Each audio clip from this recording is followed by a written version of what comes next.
Good morning guys, tara samahan niyo ako, luto tayo. Siyempre andito naman ang inyong bidas, ang Kuya Jam ninyo. Ito, gisayin natin ang chicken.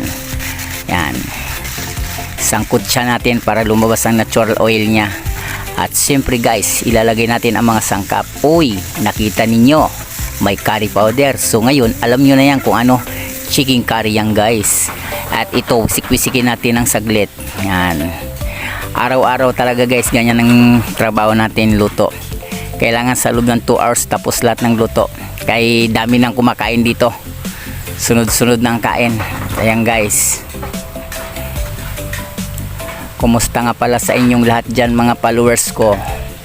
At siyempre guys, ayan guys, naluluto na, ilagay na ang patatas at saka carrots guys. Patuloy lang muna ang sangkap natin, mamaya na natin lagyan yan ng kaunting tubig at lagyan ng gata. At ayan guys, lagyan na natin agad ng gata. Yan, at haluin natin.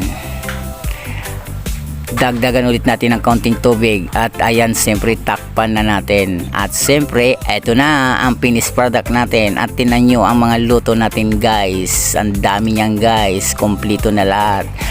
Mga followers, mga guys, huwag nyong kalimutan, don't forget, paki-follow and share ang inyong Kuya Jam. Ayan guys, ang sarap niyan. Ayan, ang sarap sa almusal. Wow, may tinulang native na manok. At ayun pa sa dulong, napakasarap. Babayu!